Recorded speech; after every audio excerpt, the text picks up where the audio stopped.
Hi, welcome to my channel. So let's start. In this video I cannot use any related picture or image because of copyright. I was set to cover Black Lotus when it was released in the UK a month from now when, to my surprise, a friend announced it was our movie watch for the weekend.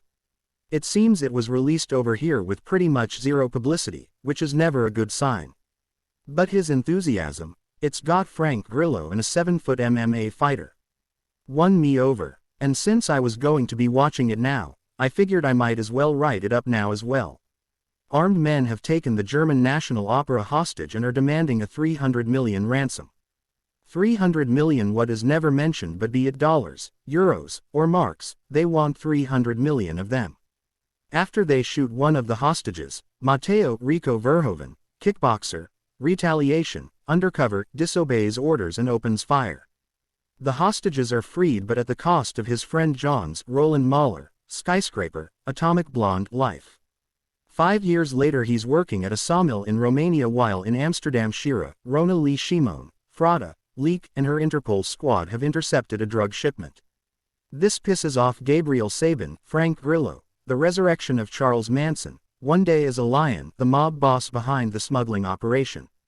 By coincidence Matteo is in Amsterdam as well. He's visiting John's widow Helena, Marie Dompner, Black Hearts, The Inside Game, and her daughter Angie, Pippi Casey.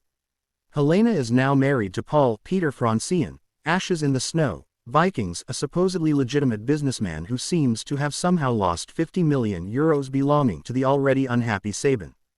In retaliation Sabin has Angie kidnapped, and Matteo is the only one who can get her back. Black Lotus is meant to be a showcase for Verhoeven, a 6 feet 5 inches, not 7 feet, kickboxing champion. Unfortunately, director Todor Chapkanov, who previously directed Scott Adkins in Boyka, Undisputed, and has been a second-unit director on films as diverse as Barbarian and Echelon Conspiracy, as well as writer Tad Daggerhart, The Expendables 4, Traffic Cone, seemed to have been under the impression they were working with an established actor, not an athlete in their first major role. After a flurry of action in the opening scenes, the film lapses into dramatics with little beyond a nod to Dick Moss Amsterdam to liven things up. Verhoeven isn't the worst celebrity-turned-actor I've seen, but he's not that good either. Making matters worse for not only him but most of the cast, is that while Black Lotus is a Dutch film with, apart from Grillo, a Dutch cast, everyone is acting in English.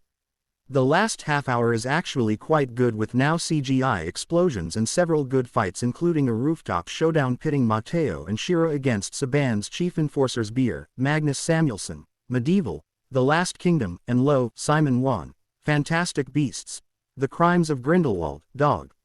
Fight coordinator Radoslav Parvanov, The Princess, Death Race 4, Beyond Anarchy, makes sure that when Black Lotus finally gets down to business, it delivers.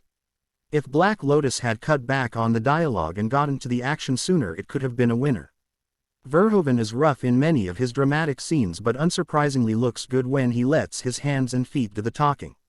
He's never going to win any Oscars, but he could have a future in DTV action films with a bit of work.